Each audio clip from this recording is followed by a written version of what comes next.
اصطفى وسلام على عباده الذين اصطفى اما بعد فاعوذ بالله من الشيطان الرجيم بسم الله الرحمن الرحيم الا ان اولیاء الله لا خوف عليهم ولا هم يحزنون صدق الله مولانا العظيم وصدق رسوله النبي الامين المتين المبين الكريم ونحن على ذلك لمن الشاهدين والشاكرين والحمد لله رب العالمين۔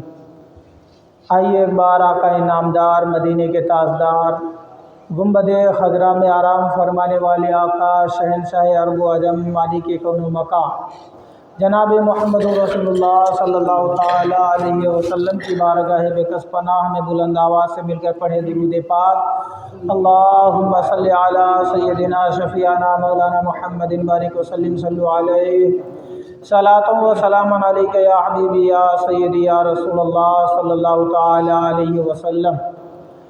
عزیزان ملت اسلامیہ، میں نے جس آیت کریمہ کو اپنا موضوع سخن بنایا ہے، رب قدیر ارشاد فرماتا ہے الا ان اولیاء اللہ لا خوف علیہم ولا هم یحزنون، جس کا ترجمہ اور مفہوم یہ ہے کہ سن لو، بے شک اللہ کے ولیوں پر نہ کچھ خوف ہے اور نہ کچھ غم۔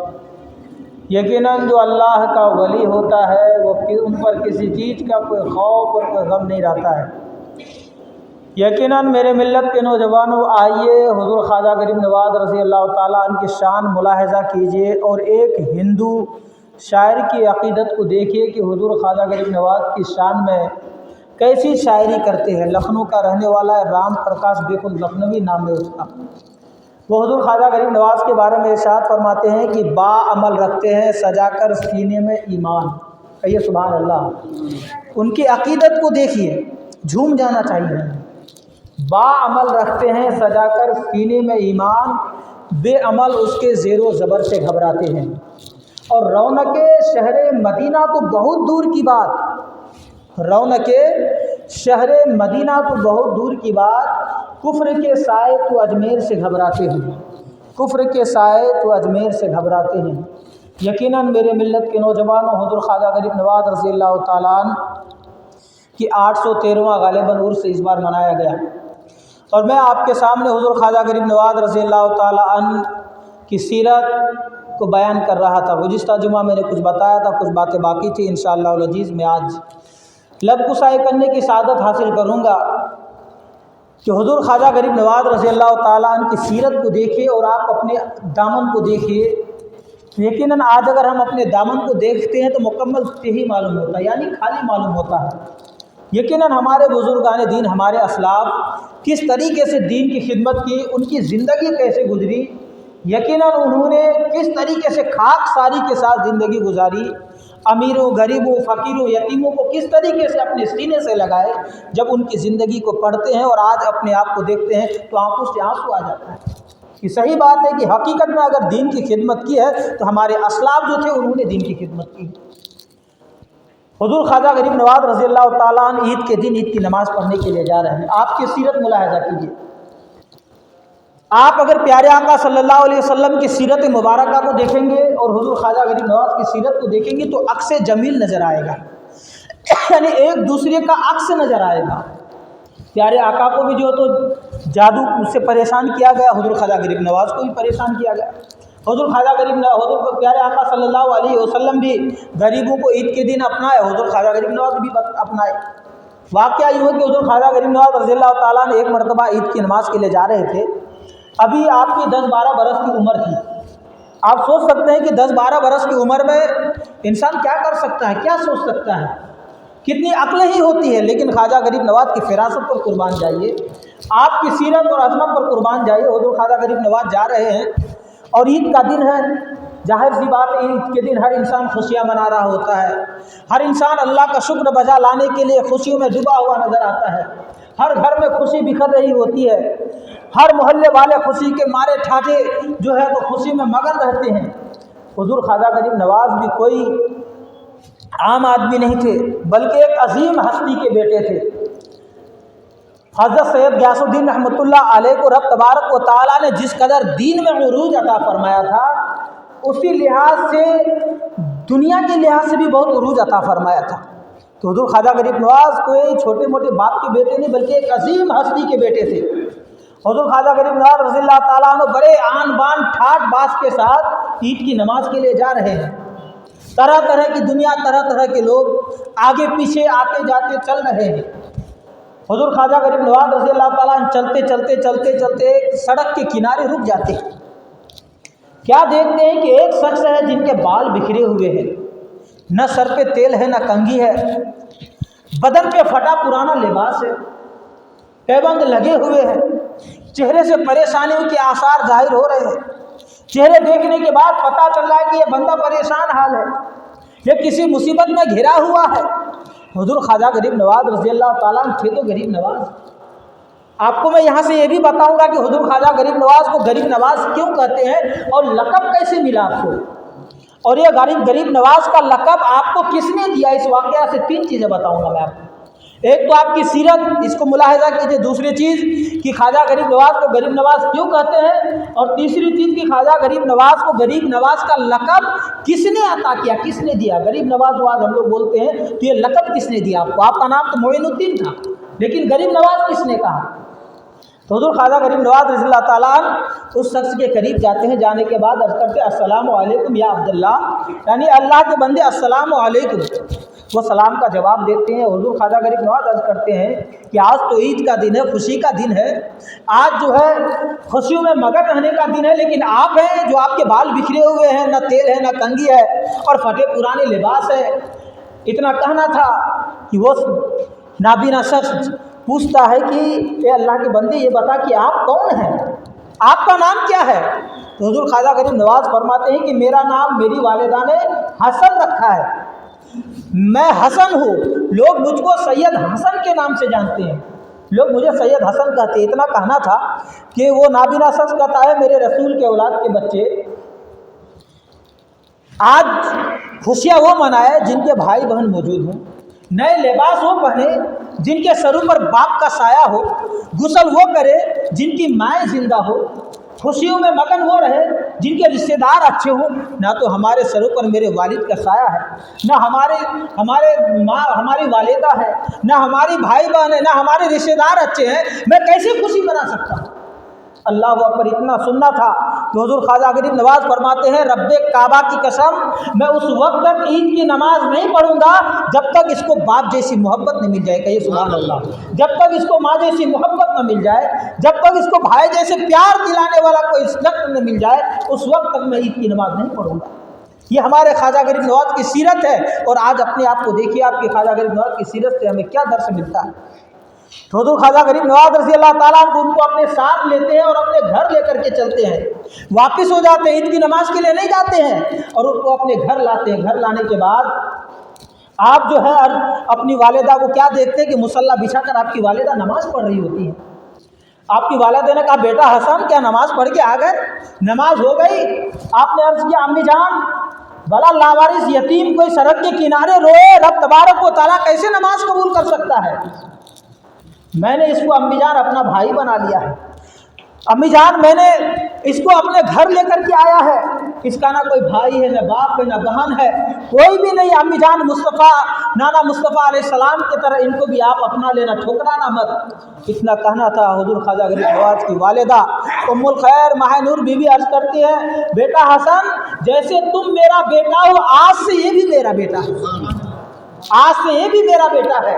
اتنا سننا تھا کہ حضور خواجہ غریب نواز خوشی سے مچل جاتے ہیں، خوشی سے مچل جاتے ہیں، اور وہ یتیم دعائیں دینے لگتے ہیں۔ گویا کہ رب کے طرف سے یہ اعلان ہوا، گویا کہ رب کے طرف سے یہ آواز آئی کہ اے حسن آج سے تمہارا لقب جو ہے غریب نواز لگے، تم کو غریب نواز کا لقب دیا جا رہا ہے۔ تو میرے ملت کے نوجوانوں، غریب نواز کا لقب کسی انسان کا دیا ہوا نہیں ہے، بلکہ رب کی جانب سے خواجہ غریب نواز کو غریب نواز کا لقب دیا۔ اسی لیے خواجہ غریب نواز کو غریب نواز کہتے ہیں، غریبوں کو نوازنے والا، ہمیشہ یتیموں غریبوں کا امیروں سب کے سہارا بنے ہوئے تھے۔ جب بھی کوئی خالی ہاتھ آتے یقیناً جو ہے ان کو خوشیوں کے سوغات سے آپ بھر دیتے۔ حضور خواجہ غریب نواز رضی اللہ تعالیٰ عنہ کو جو ہے تو وہ یتیم دعائیں دینے لگے. حضور خواجہ غریب نواز رضی اللہ تعالیٰ عنہ کو اچھا اور عمدہ لباس میں زیب کیا. پھر ان کو لے کر کے جب حضور خواجہ غریب نواز عید کی نماز کے لیے چلنے لگے تو لوگ دیکھنے پر مجبور ہو گئے کہ یہ حضور خواجہ غریب نواز کا سگا بھائی ہے یا منہ بولا بھائی ہے. میرے ملت کے نوجوانوں، آج اپنے اور غیر میں ہم بہت فرق کرتے ہیں کہ یہ تو میرے بھائی کا بیٹا ہے، یہ میرے چچا کا بیٹا ہے، یہ تو ان کا بیٹا ہے. لیکن حضور خواجہ غریب نواز رضی اللہ تعالیٰ عنہ کی سیرت مبارکہ کو دیکھیے آپ کہ حضور خواجہ غریب نواز جب منہ بولا بھائی کو لے کر کے چل رہے ہیں تو دوسرا بولنے پر سوچنے پر مجبور ہے کہ یہ جو ہے وہ حقیقی بھائی ہے یا منہ بولا بھائی ہے. اس سیرت سے پتہ کیا چلا کہ ہمیں بھی چاہیے کہ یتیم و غریبوں کے سہارا بنے. ہمیں بھی چاہیے کہ ہم ایک دوسرے کے ساتھ ایسے رہیں کہ دوسرا سوچنے پر مجبور ہو جائے کہ یہ اپنا ہے یا بیگانہ ہے. یقیناً میرے ملت کے نوجوانوں، حضور خواجہ غریب نواز رضی اللہ تعالیٰ عنہ کی سیرت یقیناً ہمارے لیے نمونۂ عمل ہے. ہمیں چاہیے کہ ہم حضور خواجہ غریب نواز رضی اللہ تعالیٰ عنہ کی سیرت کو پڑھیں اور اس پر عمل کریں. ایک واقعہ میں آپ کو اجمیر شریف کا بتاؤں. حضور خواجہ غریب نواز رضی اللہ تعالیٰ عنہ دین کی تبلیغ کس طریقے سے کی. حضور خواجہ غریب نواز رضی اللہ تعالیٰ عنہ جب اجمیر شریف تشریف لائے تو حضور خواجہ غریب نواز ایک خیمہ لگایا ہوا تھا. نئے آئے خیمہ لگائے ہوئے تھے. تو آپ کی عادت تھی کہ عصر سے مغرب کے بیچ میں آپ روتے تھے. ہمیشہ اپنے پیر و مرشد کو یاد کرتے اور روتے تھے. آپ کے پیر و مرشد حضرت عثمان ہارونی رضی اللہ تعالیٰ عنہ، کیونکہ آپ نے اپنے پیر و مرشد کے ساتھ ایک لمبی زندگی گزاری ہے، تو جس کی وجہ سے آپ کو پیر و مرشد اس قدر یاد آتے تھے کہ ان کی جدائی آپ سے برداشت نہ ہوتی تھی. ایک نوجوان تھا جو باہر گیا ہوا تھا، مدینہ کا، یہ اجمیر شریف کا رہنے والا تھا. جب وہ شخص آیا تو کیا دیکھتا کہ یہ بابا جو ہے مسلمان کا دھرم گرو ہے، روز عصر سے مغرب کے بیچ میں روتا ہے، شام کے ٹائم میں روتا ہے، آخر وجہ کیا ہے؟ تو اس نے اپنی ماں سے پوچھا کہ امی جان یہ بتائیے کہ مسلمان کا گرو جو ہے یہ روزانہ عصر و مغرب کے بیچ میں روتا کیا ہے؟ انہیں ہو کیا گیا ہے؟ انہیں کوئی تکلیف تو نہیں ہے، کوئی پریشانی تو نہیں ہے، آخر ہے کیا چیز، رو کیوں رہا ہے؟ تو اس کی والدہ نے کہا بیٹا جا تو ہی جا کے پوچھ لے کیوں روتا ہے، پتہ چل جائے گا. ظاہر سی بات ہے جب پوچھیں گے تب تو پتہ چلے گا. اب وہ نوجوان حضور خواجہ غریب نواز رضی اللہ تعالیٰ عنہ کی بارگاہ میں جاتا ہے، عرض کرتا ہے بابا آپ یہ بتائیں کہ میں آپ کو روزانہ دیکھتا ہوں کہ اس ٹائم میں آپ روتے ہیں، رونے کی وجہ کیا ہے، سبب کیا، آپ کیوں رو رہے ہیں، آپ کیوں روتے ہیں؟ حضور خواجہ غریب نواز رضی اللہ تعالیٰ عنہ فرماتے ہیں کہ نوجوان مجھے میرے مرشد کی یاد آ رہی ہے. میں نے ایک لمبی زندگی اپنے مرشد کے ساتھ گزاری ہے، اب مجھے میرے پیر کی یاد آ رہی ہے، اسی لیے میں روتا ہوں اس ٹائم میں. تو نوجوان کہنے لگا کہ یہ رونے کی کیا بات ہے، محبت میں بھی رویا جاتا ہے کیا؟ آپ نے فرمایا ہاں محبت میں بھی رویا جاتا ہے. تو حضور خواجہ غریب نواز سے وہ نوجوان کہنے لگا کہ معین الدین پھر تو میں بھی چاہتا ہوں کہ میں بھی روں، میں بھی رونا چاہتا ہوں. حضور خواجہ غریب نواز عرض کرنے لگے کہ تمہیں دو کام کرنا ہوگا، ہماری دو باتیں ماننی ہوگی. پہلے تو یہ کہ تمہیں کلمہ پڑھ کے مسلمان ہونا ہوگا. اس سے پتہ یہ چلا کہ وہ شخص جو حضور خواجہ غریب نواز کی بارگاہ میں آئے تو مسلمان نہیں تھا. اور دوسری چیز یہ کہ میرا مرید بننا ہوگا. وہ شخص کہنے لگا ٹھیک ہے میں اپنی امی سے پوچھ کر کے آ جاتا ہوں. وہ گیا اپنی والدہ سے پوچھنے لگا امی جان وہ جو بابا ہے اس سے میں نے پوچھا اور میں اس کی محبت میں رونا چاہتا ہوں تو اس نے مجھے یہ دو کام کرنے کے لیے کہا. اس کی والدہ نے کہا بیٹا تو بڑا ضدی ہے، جا کر لے، میں منع بھی کروں گی تو بھی تم مانو گے نہیں، تم تو بڑا ضدی ہو، تو جاؤ تم جا کر کے جو بابا کہہ رہے کر لو. وہ شخص آیا، کلمہ پڑھا، مسلمان ہو گیا. کہیے سبحان اللہ. یہ حضور خواجہ غریب نواز کی تبلیغ دیکھیے کہ کس طریقے سے تبلیغ کر رہے ہیں.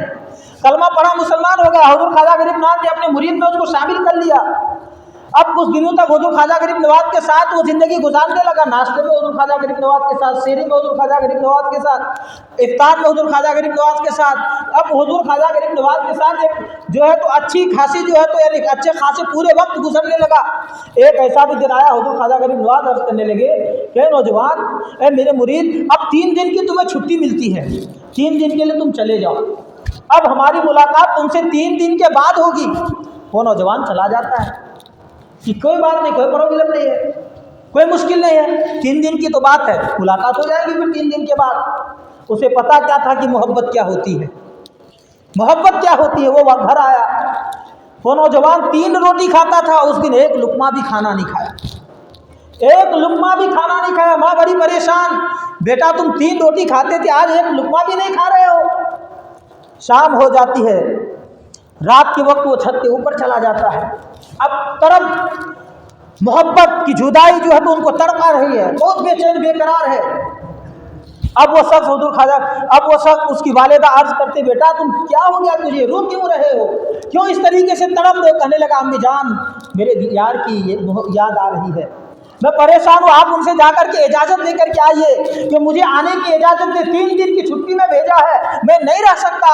اس کی والدہ جاتی ہے، جانے کے بعد حضور خواجہ غریب نواز سے ملاقات کرتے، حضور خواجہ غریب نواز فرماتے جہاں ابھی ٹائم نہیں ہے۔ گویا کہ حضور خواجہ غریب نواز اپنی زبان سے یہ کہنا چاہ رہے تھے کہ ابتدائے عشق ہے، ہوتا ہے کہ روتا ہے کیا، آگے آگے دیکھیے ہوتا ہے کیا، ابھی تو ابتدا ہے، ابتدا میں یہ حال ہے تو آگے کیا ہوگا، جہاں ابھی ٹائم نہیں ہے۔ اس کی والدہ آ جاتی ہے، پھر بیٹے کے پاس جاتی ہے، بیٹا کہتا امی جان اب میری دم نکلنے والی ہے، ہماری جان چلی جائے گی، جا کر کے آپ اجازت دے کر کے آئیے، میں ان کی جدائی برداشت نہیں کر سکتا۔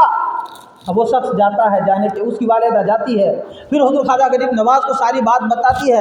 حضور خواجہ غریب نواز اسے آنے کی اجازت دیتے، کہیے سبحان اللہ، آنے کی اجازت دیتے ہیں۔ جیسے وہ نوجوان حضور خواجہ غریب نواز کی بارگاہ میں آتا ہے، حضور خواجہ غریب نواز عرض کرتے ہیں نوجوان یہ بتا رات میں تو کھانا کھایا؟ کہتا نہیں۔ حضور خواجہ غریب نواز فرماتے ہیں کہ میں نے بھی کھانا نہیں کھایا، کہیے سبحان اللہ۔ دیکھیے محبت ایک طرف سے نہیں ہوتی ہے، دونوں طرف سے ہے۔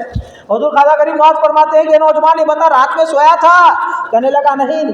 حضور خواجہ غریب نواز فرماتے ہیں کہ میں بھی نہیں سویا تھا، کہیے سبحان اللہ۔ یہ محبت ہے، اس نوجوان، وہ نوجوان جیسی محبت چاہتا تھا اس کو ویسی محبت مل گئی اور کلمہ پڑھ کے مسلمان بھی ہو گئے۔ یہ ہے ہمارے خواجہ غریب نواز کی تبلیغ، دین کی تبلیغ۔ لیکن آج ہمارا دل ہے تو خوف خدا ہی نہیں ہے، محبت ہی نہیں ہے۔ میرے ملت کے نوجوانوں، ایک واقعہ میں آپ کے سامنے پیش کروں۔ جس دن ہمارے دل میں خوف خدا پیدا ہو جائے گا نا، یقیناً ہم بھی کامیاب ہو جائیں گے، دنیا میں بھی کامیاب ہوں گے، آخرت میں بھی کامیاب ہو جائیں گے۔ آپ کے گھر میں اگر کوئی مہمان آئے، تھکا ماندہ 2 دن کا رہے وہ بندہ، اور آنے کے بعد آپ کے گھر میں آپ ان کی خاطر تواضع کریں، کھانا وانا کھلائے، بستر لگا دیں، اور لگانے کے بعد اس کو کہیں کہ آرام سے سو جائیے، آپ بے فکر ہو جائیے، بن فکر رہیے، آپ ٹینشن مت لیجیے، سو جائیے۔ لیکن ہاں یہ جو سوراخ ہے گھر میں، جو سوراخ دیکھ رہے ہیں نا، یہ جو سوراخ دیکھ رہے ہیں آپ، کبھی کبھی اس سوراخ سے سانپ آ جاتا ہے، اس کا خیال رکھنا۔ نیند ہوگی اس کو؟ یہ بتائیے نیند آئے گی اس کو؟ نہیں آئے گی، خوف ہے دل میں، دل میں خوف ہے۔ سانپ کے آنے کا شبہ ہے، سانپ کے وجود کا شبہ ہے، لیکن خوف اس قدر ہے کہ نیند اڑ گئی، نیند اڑ گئی، نیند نہیں آئے گی اس کو۔ کروٹ لے گا، جیسی آنکھ بند ہونے پر ہوں گی فوراً یاد آئے گا کہیں سانپ نہ آ جائے، پھر جو ہے تو ادھر سے ادھر کروٹیں لے گا، پھر سوچے گا کہ کہیں سانپ نہ آ جائے۔ میرے ملت کے نوجوانوں، خوف اس کی نیند کو اڑا دیا، لیکن یاد رکھیں سانپ کے شبہ کا وجود ہے، سانپ کے وجود کا شبہ ہے، ضروری نہیں کہ سانپ آ جائے، لیکن خدا کے وجود کا یقین ہے، پھر بھی فجر چھوٹ رہی ہے۔ خدا کے وجود کا یقین ہے کہ خدا ہے، لیکن اس کے بعد بھی جو تو ہمارے دل میں خوف نہیں ہے۔ خدا کے وجود کا یقین ہے، پھر بھی ظہر عصر مغرب عشاء چھوٹ رہی ہے۔ خدا کے وجود کا یقین ہے، پھر بھی ہم بھائیوں کو ستا رہے ہیں، پڑوسیوں کو ستا رہے ہیں، آپس کے رشتے ہمارے جو تو تعلقات صحیح نہیں ہے۔ آخر کیوں؟ کہیں نہ کہیں خوف کام تو کرتا ہے، خوف جو ہے یہ کام تو کرتا ہے۔ جبھی تو رات کی نیند اڑ گئی ان کی، رات کی نیند اڑ گئی ایک سانپ کے خوف سے، ہم ابھی یہیں تک نہیں پہنچ پائے۔ کاش اگر ہم خوف خدا دلوں میں بسا لے تو کامیاب نہیں ہوں گے۔ یقیناً جس دن خوف خدا کی وجہ سے ہماری آنکھوں کی نیند اڑ جائیں گی، ہم کامیاب ہو جائیں گے۔ میرے ملت کے نوجوان، حضور خواجہ غریب نواز رضی اللہ تعالیٰ عنہ بڑے عظیم شخصیت، جنہوں نے ہندوستان میں ایسی تبلیغ کی کہ جس کی مثال نہیں ہے۔ جو حضور خواجہ غریب نواز رضی اللہ تعالیٰ عنہ کو نہیں مانتے انہیں مان لینا چاہیے۔ جو نہیں جاننا چاہتا، جو حضور خواجہ غریب نواز کو نہیں مانتا، معلوم ہے وہ کس چیز کا نقصان کر رہا ہے؟ وہ عطائے رسول کو چھوڑ رہا ہے۔ جو حضور خواجہ غریب نواز کو نہیں مان رہا ہے وہ عطائے رسول کو چھوڑ رہا ہے، وہ عطائے رسول کو چھوڑ رہا ہے، بلکہ قرآن کے خلاف جا رہا ہے۔ وہ آپ سوچیں گے کیسی بات ہے، قرآن کے خلاف کیسے جا رہا ہے؟ قرآن میں رب نے فرمایا ما آتاکم الرسول فخذو، جس کا ترجمہ اور مفہوم یہ ہے کہ رسول جو تمہیں دے لے لو۔ کیا ہے معنی؟ رسول جو تمہیں دے لے لو۔ ہم ہندی مسلمانوں کو حضور خواجہ غریب نواز نے کیا، ہم ہندی مسلمانوں کو رسول صلی اللہ علیہ وسلم نے کیا دیا؟ عطائے رسول حضور خواجہ غریب نواز کو دیا۔ تو یہ کیا ہے؟ عطائے رسول ہے، رسول کی عطا ہے۔ تو ہم ہندی مسلمانوں کو حضور خواجہ غریب نواز رضی اللہ تعالیٰ عنہ کی مشن کو قبول کر لینا چاہیے، کیونکہ وہ رسول صلی اللہ علیہ وسلم کی عطا ہے۔ جو رسول تمہیں دے اسے لے لو، اور جس چیز سے منع کرے رک جاؤ۔ تو رسول نے ہمیں کیا دیا؟ خواجہ غریب نواز ہی دیا نا۔ کون انکار کر سکتا ہے؟ کوئی نہیں پوری دنیا میں انکار کر سکتا ہے کہ ہندوستانی مسلمانوں کو پیارے آقا صلی اللہ علیہ وسلم نے حضور خواجہ غریب نواز کو دیا۔ سب لوگ اقرار کرتے۔ تو جو یہ کہے کہ حضور خواجہ غریب نواز کو نہیں مانے تو گویا کہ انہوں نے رسول صلی اللہ علیہ وسلم کو نہیں مانا، اور ایک طرف سے حضور صلی اللہ علیہ وسلم کو انکار، اور ایک طرف سے قرآن کریم کا انکار۔ کیسے قرآن کریم کے خلاف؟ کیونکہ اللہ نے فرمایا کہ ما آتاکم الرسول فخذوا، رسول جو تمہیں دے لے لو، اور جس سے بعد یعنی جس چیز سے منع کرے رک جاؤ۔ تو ہمیں رسول نے کیا دیا؟ غریب نواز کو دیا نا۔ تو ہمیں غریب نواز کی جو مشن کو قبول کرنا چاہیے کہ نہیں چاہیے؟ اب جو حضور خواجہ غریب نواز کو نہیں مانتے انہیں سوچنا چاہیے کہ وہ کہاں پر ہے، وہ کس پٹری پر ہے۔ میرے ملت کے نوجوانوں، مولا علی کی اولاد کو کم مت سمجھنا، مولا علی کی اولاد کو کم مت سمجھنا۔ مولا علی رجب المرجب کے 13 تاریخ کو اس دنیا میں تشریف لائے۔ آپ کو بتاؤں، مولا علی اہل بیت میں سے ہے، مولا علی اہل قرابت میں سے ہے۔ قرآن کریم میں آیت کریمہ قل لا اسألکم علیہ اجرا الا المودۃ فی القربى، جس کا مفہوم یہ ہے کہ میں تم سے اس کے عوض میں کچھ نہیں مانگتا مگر اہل بیت کی قرابت۔ صحابہ نے عرض کیا یا رسول اللہ صلی اللہ علیہ وسلم اہل بیت کیا ہے؟ میں مولا علی کی شان کو آپ کے سامنے بیان کروں، کیونکہ رجب المرجب کی 13 تاریخ کو آپ کی ولادت ہے۔ آپ اس کو بھی ملاحظہ کرتے ہوئے چلیے، اور جن کی شان میں آپ کے سامنے بیان کیے مولا علی کی اولاد ہے، خواجہ غریب نواز کو غیر نہیں ہے جی۔ تو پیارے آقا کی بارگاہ میں سوال کیا گیا یا رسول اللہ صلی اللہ تعالیٰ علیہ وسلم اہل قرابت کون ہے؟ تو پیارے آقا نے ارشاد فرمایا مولا علی، مولا علی، فاطمہ، ان کے دونوں بیٹے حسن اور حسین، یہ ہماری جو ہے قرابت ہے، ان کی محبت جو ہے واجب کی گئی ہے مسلمانوں پر، ان کی محبت فرض ہے کہ مولا علی کی محبت اپنے دلوں میں بسائے۔ آج کچھ لوگ مولا علی کی محبت سے بھی چڑھتے ہیں۔ بارکہ میرے ملت کے نوجوانوں، ہمیں چاہیے، اور بتاؤں آپ کو مولا علی کی سب سے بڑی شان کیا ہے کہ آپ کعبہ میں پیدا ہوئے، کہیے سبحان اللہ، کعبہ میں پیدا ہوئے، کعبہ شریف کے اندر آپ پیدا ہوئے۔